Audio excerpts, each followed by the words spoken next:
兽神帝天，竟然是你！你怎知本座不能真身降临？情况很糟，多处经脉断裂，生命气息十分微弱。梧桐，谢谢你。你以后别这么逞能了。这浩瀚天地之间，可是有无尽的天地元力可以吸收的。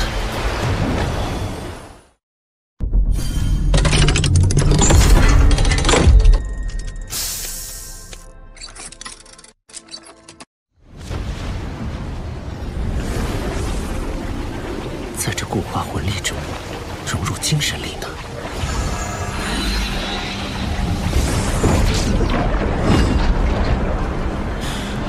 这魂力漏斗似乎出现了一种奇异磁场，而且已经开始影响到周围空间。论体积，已经与地天体内的一个小黑洞差不多了，但纯度差了很多。以我现在的能力，是无法将这魂力漏斗收入体内的。这股高度压缩的魂力随时会爆炸。为了安全起见，我必须找个空旷无人的地方。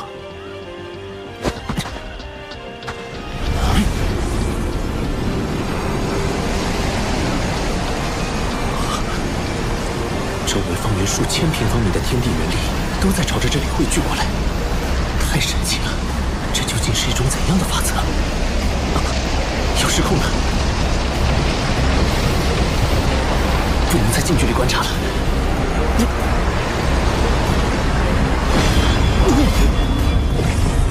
怎么回事？是敌袭吗？不知道，通讯班还没消息。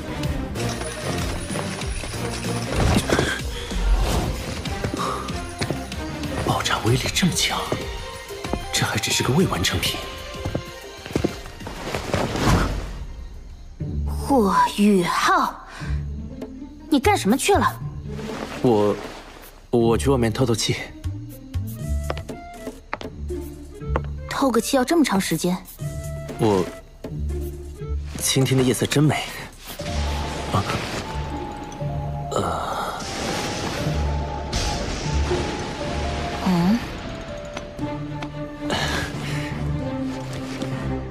你怎么知道我没在帐篷内的？我有事路过，就顺便过来看你一眼。你既然没事了，明天我们就回学院吧。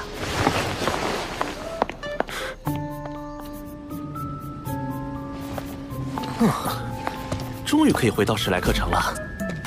诸位，史莱克的诸位，前线战事焦灼，元帅和99公主都抽不开身。但是元帅向陛下申请的赏赐，尤其霍小友的绝味册封，已经在路上了，还请稍待几日。完成册封后，元帅会亲自设宴为诸位送行。我不需要任何赏赐。白虎公爵和皇帝陛下的好意，我心领了。大家青山不改，后会有期。啊？连爵位都不要吗？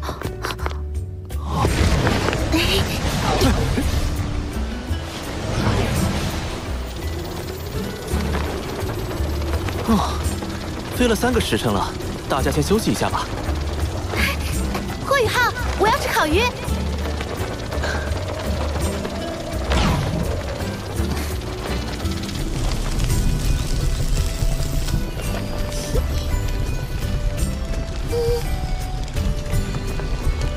他怎么心事重重的？烤鱼好了，大家可以吃了。我不饿，修炼完再吃。小师弟，你这么努力，还让不让我们活啊？好香啊！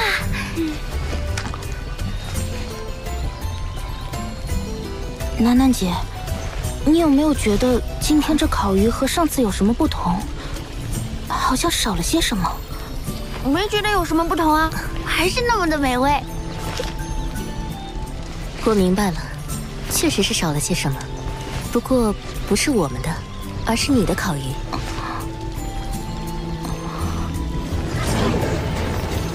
三师兄，你们先回唐门吧，我去趟海神阁，有事向玄老请教。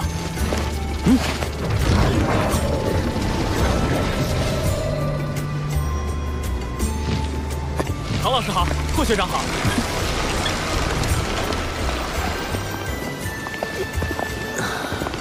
回家的感觉真好。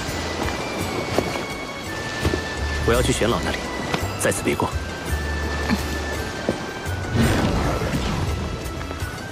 唐舞桐，你为什么要这么关注他？你不能再这样了。老师，我回来了。这次出去，我竟然见到了叶溪水前辈。他现在已经是日月帝国的死神斗罗了。老师，您听得到我说话吗？穆老是没有办法回应你的。受潮时，他释放能量导致灵魂受损，现在只能在黄金树内温养。大陆局面突然变得如此不堪，没想到日月帝国隐藏的竟然如此之深。叶溪水，他果然还活着。只是他与龙逍遥一起站在了日月帝国这边，是我不曾料到的。2名99级极限斗罗，足以撼动整座大陆的局势了。毒不死前辈不是也已经突破了吗？也许毒老怪在日月帝国的突袭中伤了本源，加上本体宗年轻一代损失殆尽，心气大跌，很难再与龙逍遥及叶溪水争锋了。天魂帝国经过这次偷袭，元气大伤，恐怕也再难有一战之力了。玄老，那我们能否召集一些隐士宗门一起对抗日月帝国呢？毕竟咱们原属斗罗大陆3国，如果被日月帝国侵占，他们也不会有什么好结果。已经在做了，很多宗门都积极响应，但在日月帝国最先进的魂导武器面前，这股抵抗力量还是太弱小了。玄老，有件事我想向您请教。此前在明斗山脉，我与叶溪水对上的时候，引动逆灵召唤帝天附体，帝天将力量通过空间之力注入到我的身体中，借助我的身体降临。那时我发现帝天的魂力运转与我完全不同，仿佛一个个黑洞相连，其间蕴含着极为恐怖的空间之力。学院教授的知识止步于魂斗罗，到了封号斗罗后，魂力的变化没有讲过。帝天那样的黑洞魂力，是极限斗罗所独有的吗？虽然都是极限斗罗级别，但帝天明显要比叶溪水更强。如果叶溪水不动用死神塔魂导器，他不是帝天的对手。没想到你这么快就接触到了这个层面。你的判断没错，魂师的魂力修炼到封号斗罗级别后，就会由原本的液态向固态转化。完成固态转化后，就会陷入修炼瓶颈。这个瓶颈对于绝大多数魂师来说都是很难逾越的。为什么？很简单，固态化的魂力是不能流动的，因此很多封号斗罗在完成魂力固化后，修为就再难寸进了。但是魂力固化又是冲击封号斗罗的基础，固化后的魂力会沉浸在丹田之中，名为魂核。魂核不断旋转，吸收外界魂力，供魂师使用。所以帝天之所以强大，就是因为他的魂核还能继续流动。思路没有问题，不过帝天的手段更为高超。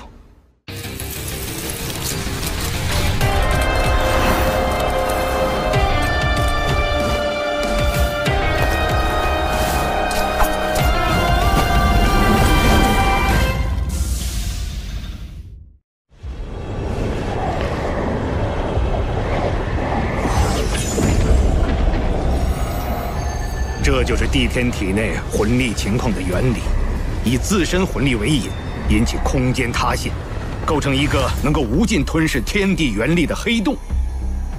这样的黑洞魂力需要强大的精神力进行控制，我只能维持一时，而帝天却能将其保持常态。这就是我与帝天的差距。保持常态？那帝天的精神力消耗岂非极其巨大？不是的，他凝聚了第二魂核，两大魂核相辅相成，形成了稳定的平衡。第二魂核，凡极限斗罗都凝聚了第二魂核。木老、叶溪水、龙逍遥，包括独不死都是如此。不过他们凝聚的第二魂核都比第一魂核小很多，唯独帝天的第二魂核与第一魂核实力相当，所以他远比一般极限斗罗更加强大。他的实力早已无限接近神奇。神奇！玉浩，你是双生武魂，成就极限斗罗要比我们容易很多。在你突破封号斗罗的时候，一定要争取同时成就双魂核。你的精神力远超同级别魂师，甚至可以媲美封号斗罗。届时，精神力就是你的第二魂核。玄老，那我要是在现阶段就成就魂核，会出现怎样的情况？那么你的修炼速度会大幅提升，因为魂核对天地元力的吸收速度是冥想修炼的数倍乃至数十倍。可是，当你达到90级的时候，冲击封号斗罗的难度也将会史无前例的高，因为第一魂核会对凝聚第二魂核形成巨大的吸扯力。这可是很多98级超级斗罗冲击99级极限斗罗时都感到束手无策的难题。玄老，我想试试。好，老夫亲自为你护法。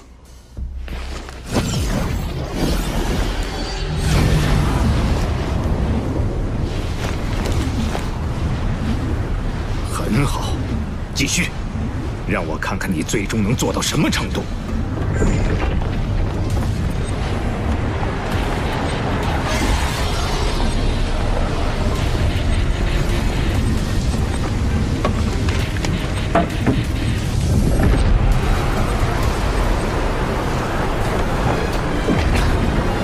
压缩，再压缩，旋转，再旋转。固态魂力已经超过我体内魂力总量的半数了。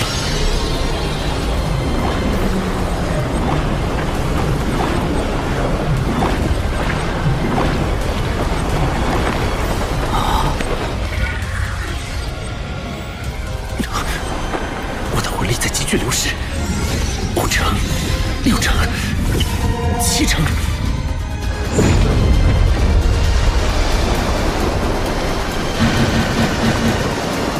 强烈的魂力波动，有人在冲击超级斗罗。魂力波动的核心在玄老房间，既然有玄老护法，应该不必担心。我们且在这里观察一阵。奇怪，那会是谁在冲击超级斗罗呢？快那边！路上，难道是他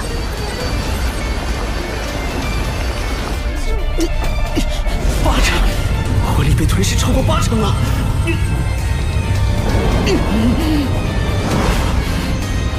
宇浩，坚持住！你的固态魂力已经属性化了，如果在现在这个级别就能构建魂核成功，你就能在很短的时间内达到89级。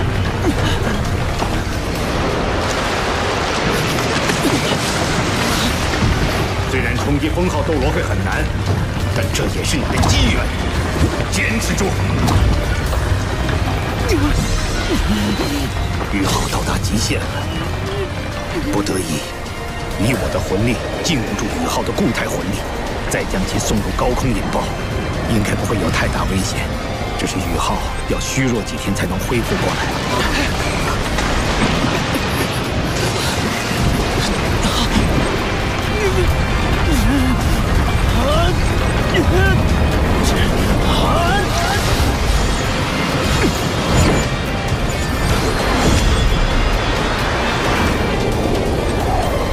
那是什么？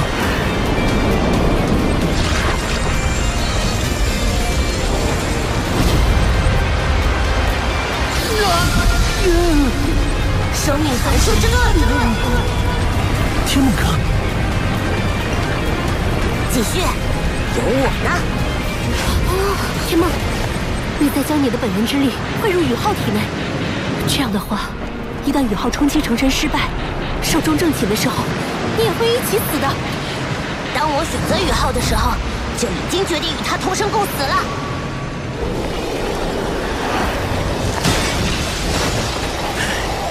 宇浩此时的魂力与精神力都已逼近极限，但我更不能在这个时候打断宇浩，否则他会受到极大的反噬。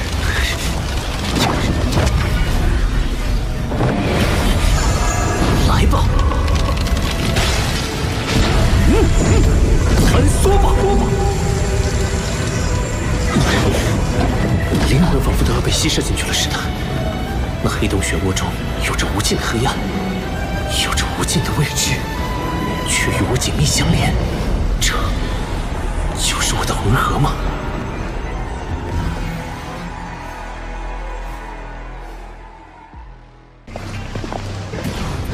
唐舞桐，你为什么要这么关注他？你不能再这样了。固化后的魂力会沉浸在丹田之中，名为魂核。玄老，我想试试。老夫亲自为你护法。继续，有我呢。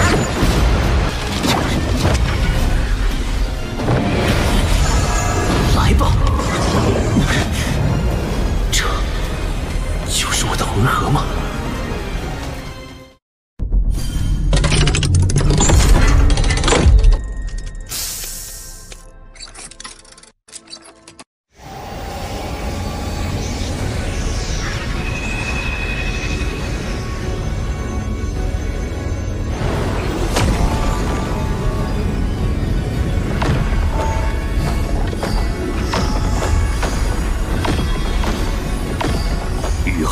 第一魂核融合在精神之海，而不是丹田，很好。这样，即使第二魂核就有了容身之处。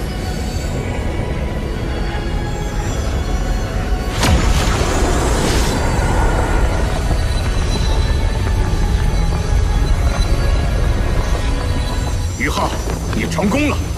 你真的在魂圣阶段就凝聚了属于自己的第一魂核。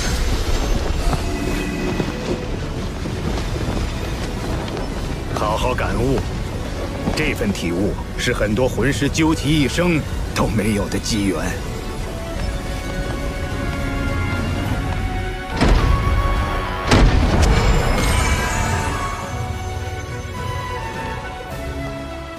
玄老，刚才不是您在冲击第二魂核，而是……宇浩这孩子，可能是斗罗大陆万年来的第一人。真是怪物中的怪物。现在，是这群年轻人走上历史舞台的时候了。通知海神阁全员，协助唐门组建魂导师团。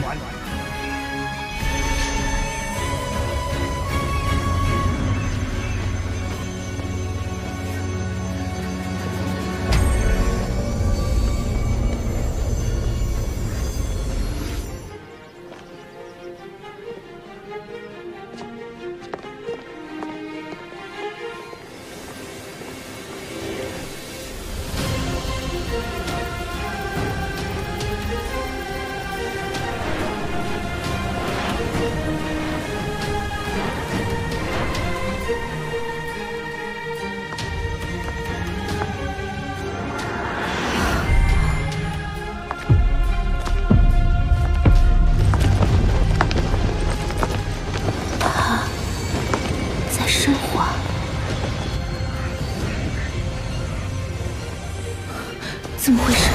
我的魂力自行运转起来了。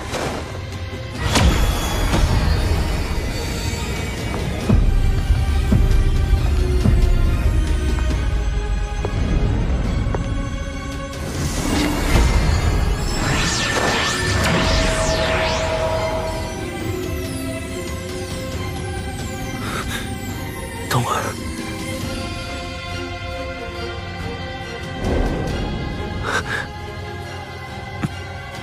抱歉，我是唐舞桐。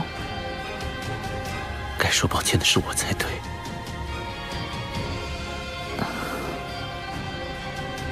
玄老让我来告诉你，醒来后就去唐门。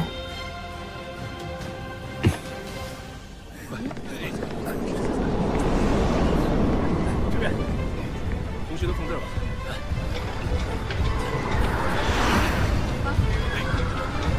好，往下放。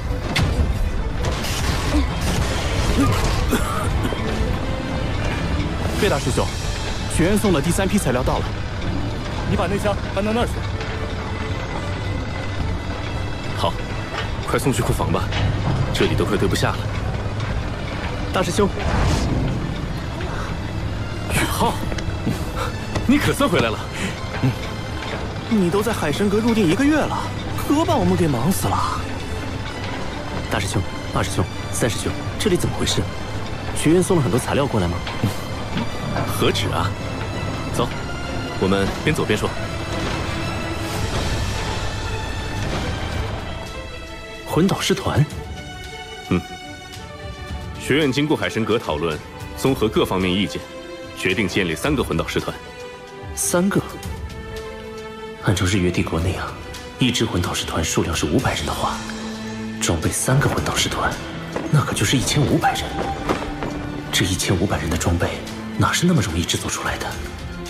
第1支魂导师团名为唐门魂导师团，是学院特批，也是3支中装备最精良的。总人数200人，全部装备唐门最先进魂导器，由魂帝以上级别的魂师组成。团长为仙灵2院长，副团长钱多多院长。同时，唐门魂导师团的封号斗罗一共将有10位，全部由学院补充进来。200人，其中有10名封号斗罗。就算日月帝国最强大的护国之首皇家魂导师团，也没有这么夸张的配置啊！我们唐门能满足这么高的魂导器需求吗？所以这支魂导师团全部由近战魂导师组成，所配备的魂导器全部以增强速度和攻击力为主。唯一的联动魂导器是群体防御。原来如此，这样确实能做到扬长补短。那么另外2支魂导师团，想必分别是以远程魂导器和定装魂导器为主了吧？不愧是小师弟，一点就通。另外2支魂导师团，一支名为重炮魂导师团，单纯配备唐门最先进诸葛神弩炮，共300门；最后一支名为炮台魂导师团，共1500名魂师，配备的魂导器也只有1种，全地形自走炮台，共300台。这样的3支魂导师团，完全是3头吞金巨兽。楠楠，你怎么越来越像钱多多副院长了？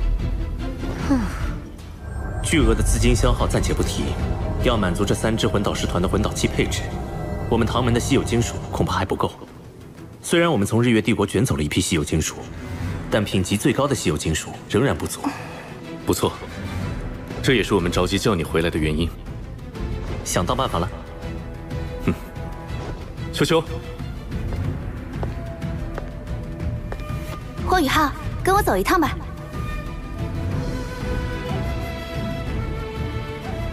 我们地龙门坐落于天魂帝国北方，靠近极北之地。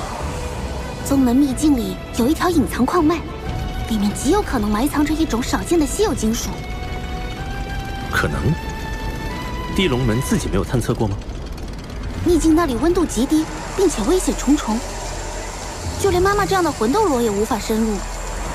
只有你这种拥有极致之兵武魂的魂师才有可能进入。我们地龙门既然选择加入唐门，这条矿脉自然也就送给唐门了。更何况，地龙门所在的龙城已经被日月帝国攻破占领，宗门内的资源不转移出来，迟早也会被日月帝国发觉侵占。快到了，龙城，地龙门的根基所在。妈妈在史莱克城正在闭关的关键时刻，所以就由我带你来了。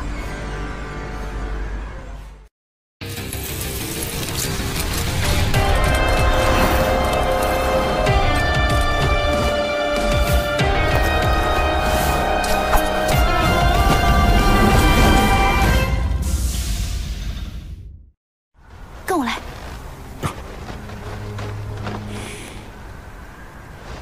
紫极魔通。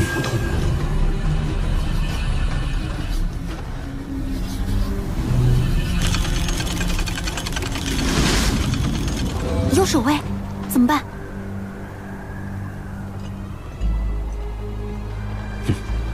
我想到京城的办法了。萤火之光。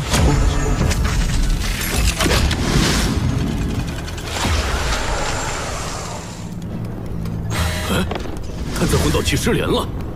没事儿，新型号总归是有各种小毛小病的。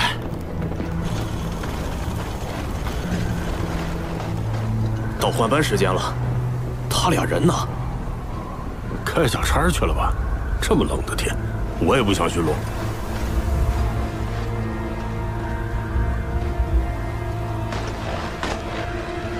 这身衣服好暖和呀！嘘。哦。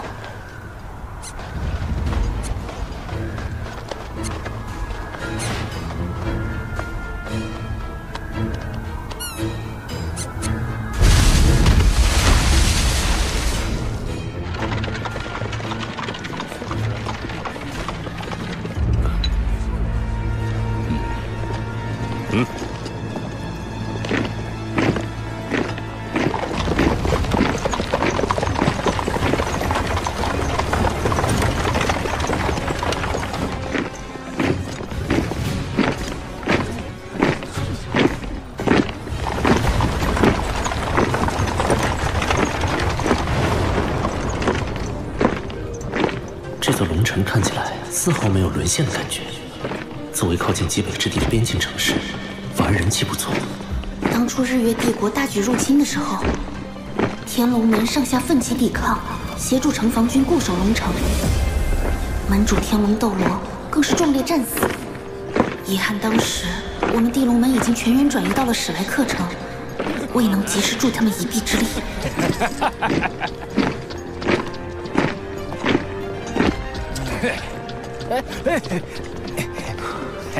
天龙门，玉天龙呢？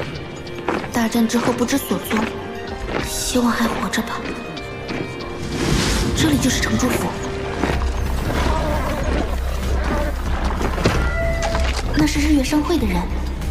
龙城城破之后，第一批进入城内的就是这批日月帝国的商人，他们带来了大量御寒物资和先进的魂导热能器，低价甚至免费发放。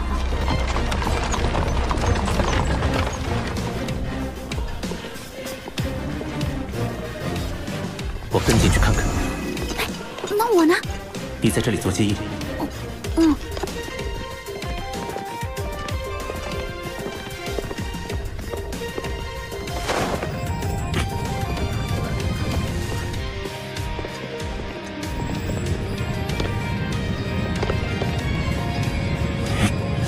东西都送给他们，不要心疼。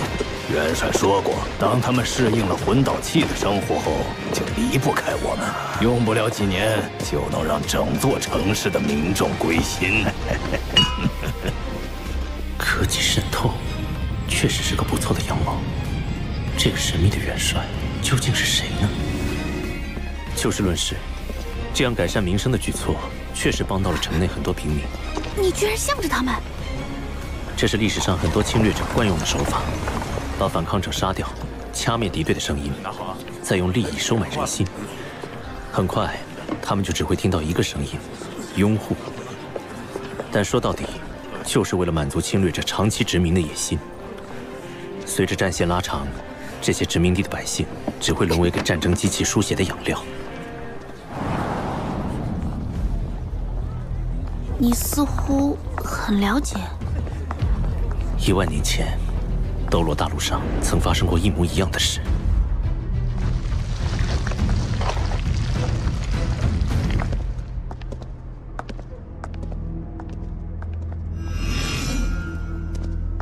哼。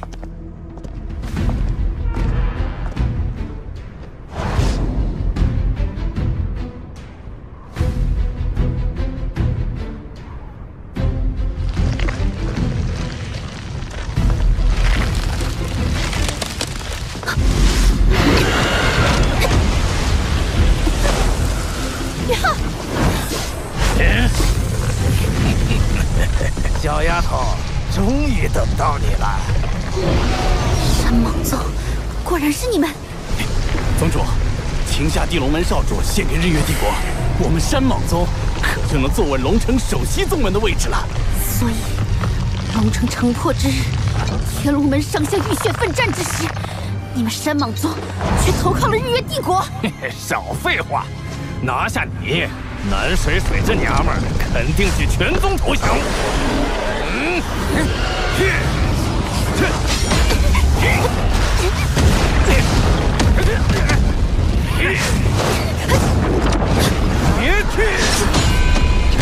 霍雨浩，你跑哪儿去了？巨蟒之息！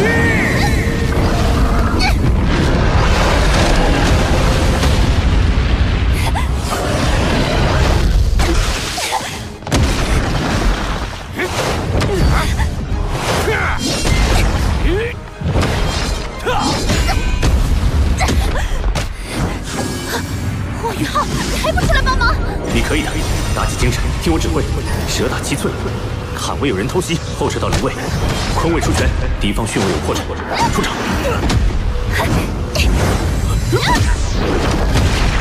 左手出掌，右手蓄力。逆捏之手。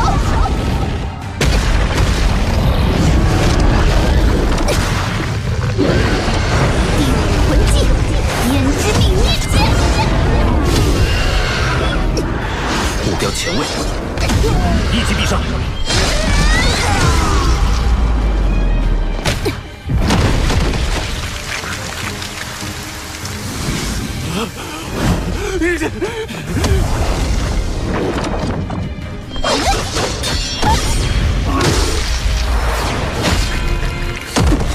背出求荣的人渣，早就该死了。霍雨浩，你居然袖手旁观，让本姑娘一个人对付这3条臭蟒。进来吧。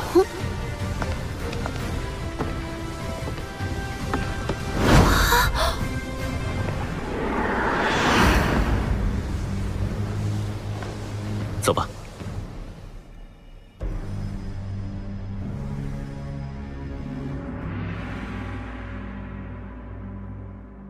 你真的在魂圣阶段就凝聚了属于自己的第一魂核？怎么回事？我的魂力自行运转起来了。这样的3只魂导师团，完全是3头吞金巨兽。我们地龙门既然选择加入唐门，这条矿脉自然也就送给唐门了。你可以的，打起精神，听我指挥，蛇打七寸，坎位有人偷袭。背出求荣的人渣，早就该死。走吧。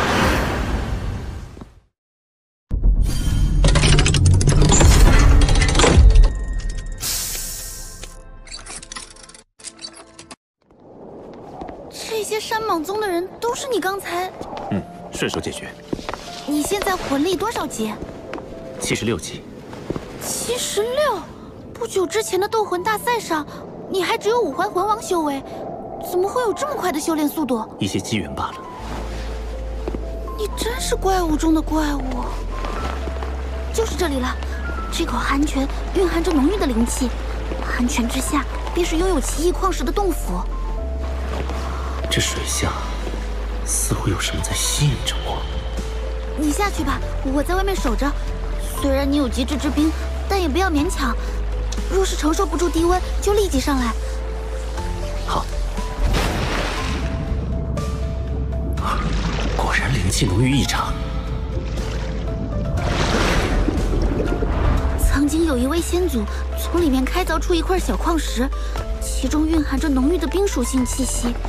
那矿石本身又呈现金属特性，所以先祖传承下来，一直认为在这洞府内部是一处矿脉，一处拥有着冰属性稀有金属的矿脉。也许这稀有金属能助我突破魂斗罗。好一股纯净的冰属性天地元力，这里果然是一处宝地。冰皇护体，温度竟与冰火两仪眼的寒极冰泉相差无几，那里一定是这处寒泉的泉眼所在。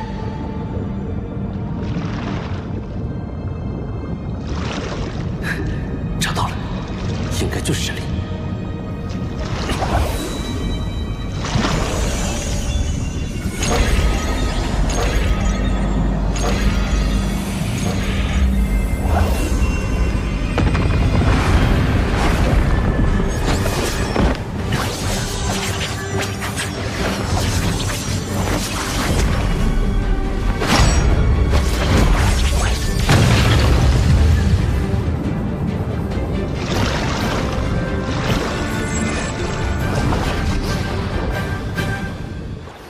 这座秘境送给你是正确的选择，也是天才中的天才。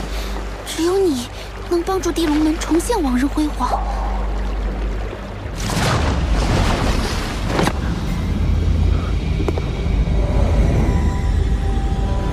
水巨人被隔绝在外。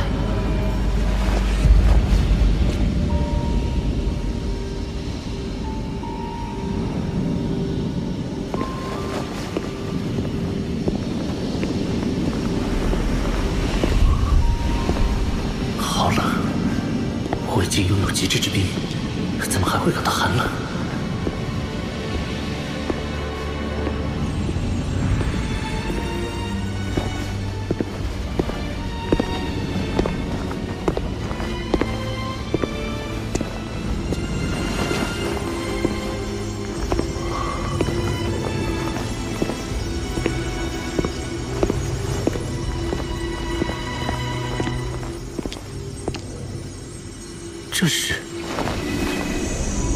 这是冰极神经，万载玄冰窟诞生的冰极神经。这么多的冰极神经，一定有万载玄冰窟存在。这对冰属性的魂师魂兽来说，都是可遇而不可求的宝物啊！冰极神经是什么？冰极神经是万载玄冰髓的半生金属。万载玄冰髓中的冰属性天地元力溢散出去，被周围矿脉中的金属矿藏吸收。 矿藏属性改变，慢慢演化为冰极神经，是一种极为稀有的金属。稀有金属，既是最坚硬的，也是最柔韧的。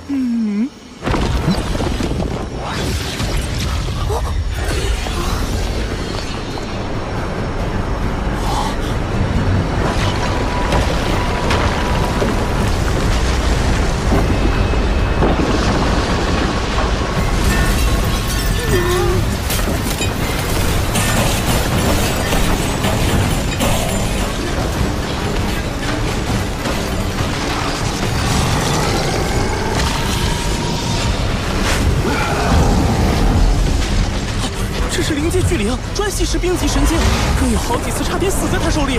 对不住了，冰极神经，我可不准备让给你。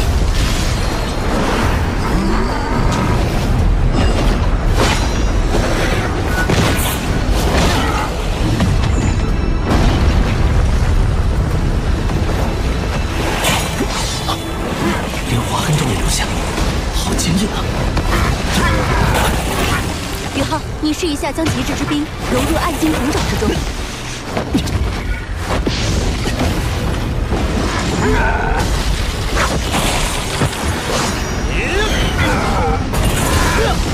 好神奇！我将极致之冰注入暗金孔爪之后，冰极神经内部竟然产生了一股亲和力，可以轻松切割，改变其结构。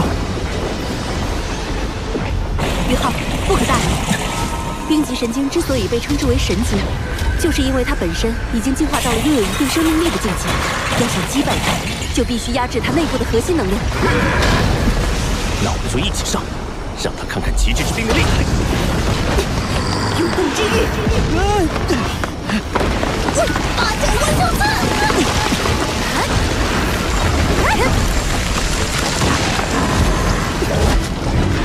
冰皇之怒，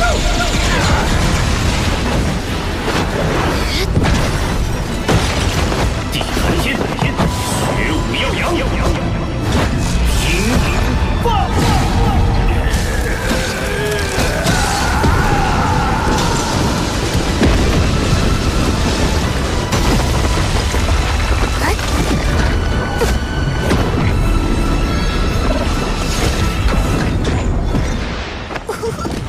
果然是最坚硬又是最柔韧的金属，用它来打造魂导器，性能一定远远超过同级别的其他所有魂导器。恐吓秦龙！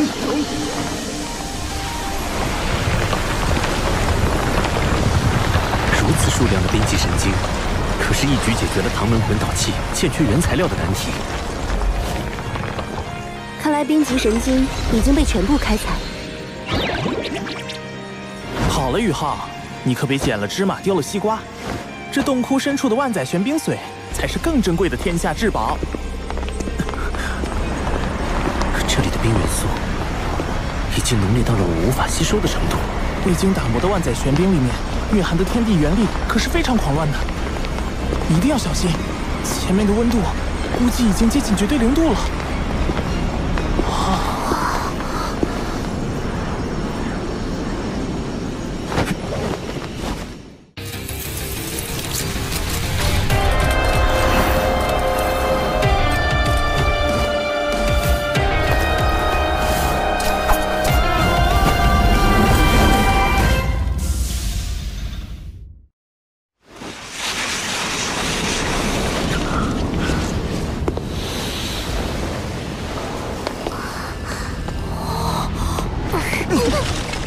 这里的冰似乎连灵魂都能够冻结，死寂魔通。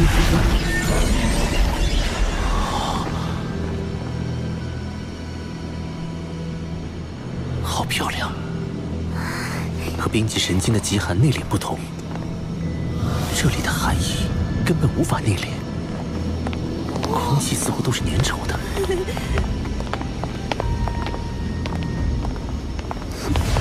就是这里了，这就是万载玄冰髓。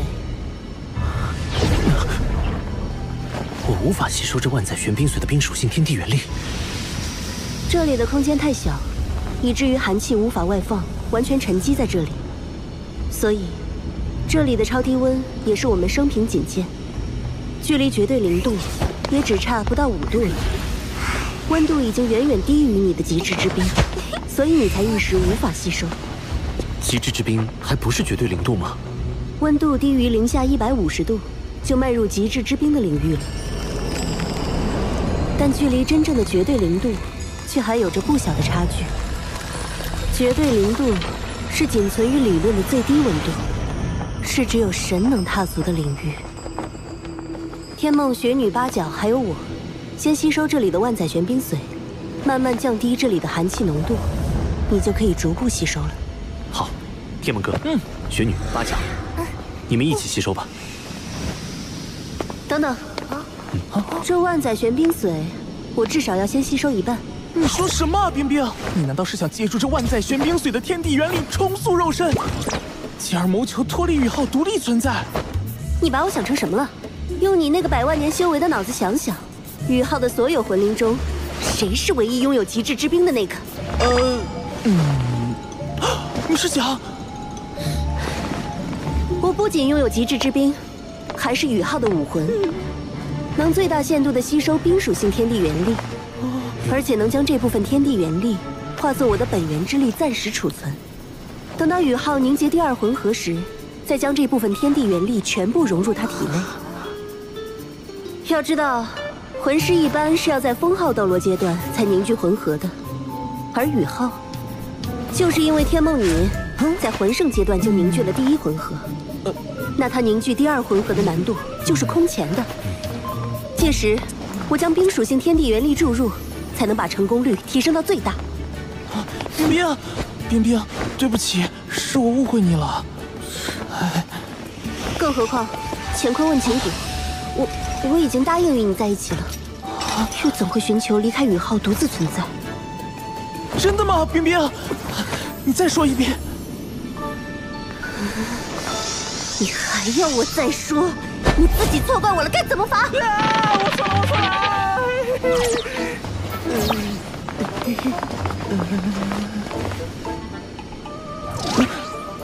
回头再跟你算账。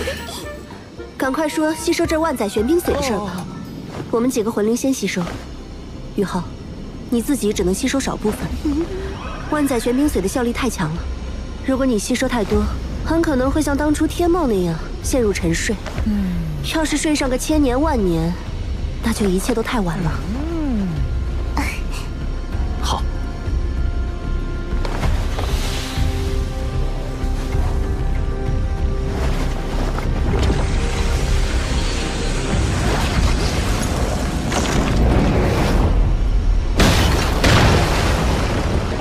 冰帝的灵石和这万载玄冰髓中蕴含的庞大能量，渐渐令它成为了一个以冰属性能量为身躯的全新生命体。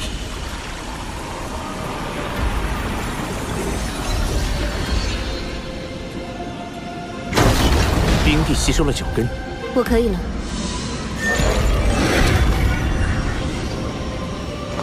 天梦，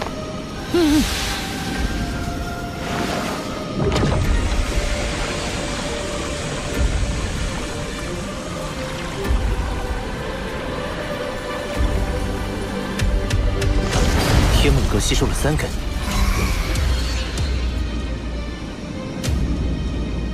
宇浩，你让雪女和八角继续吸收吧。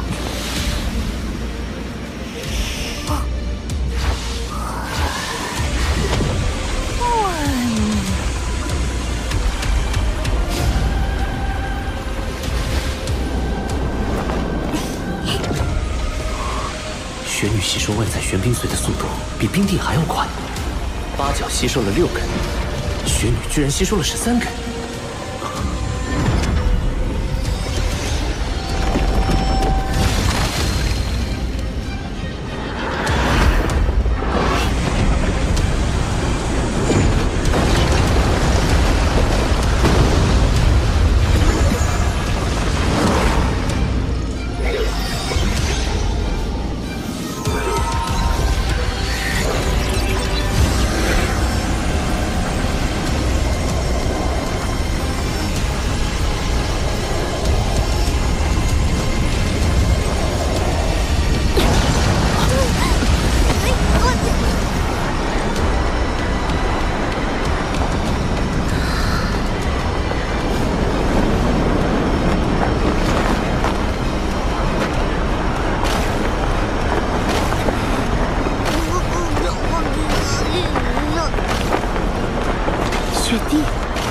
恢复记忆了。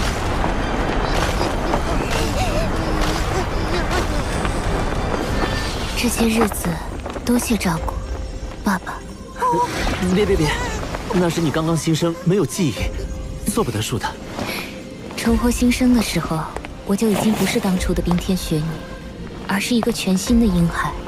我们血脉相连，你当然是我的爸爸。再造之恩无以为报，我必然会陪伴你一直走下去，去挑战魂师那一层至高的境界。就算你失败了，我也会陪你一直到生命的尽头。雪弟，你……谢谢你，冰儿。爸爸，等你的魂力提升到8环后，到极北之地走一趟吧，那里有个适合你修炼突破的地方。地天，你是兽神，别的凶兽怕你，我可不怕。不怒自威，这才是极北3大天王之首，雪帝，冰天雪女。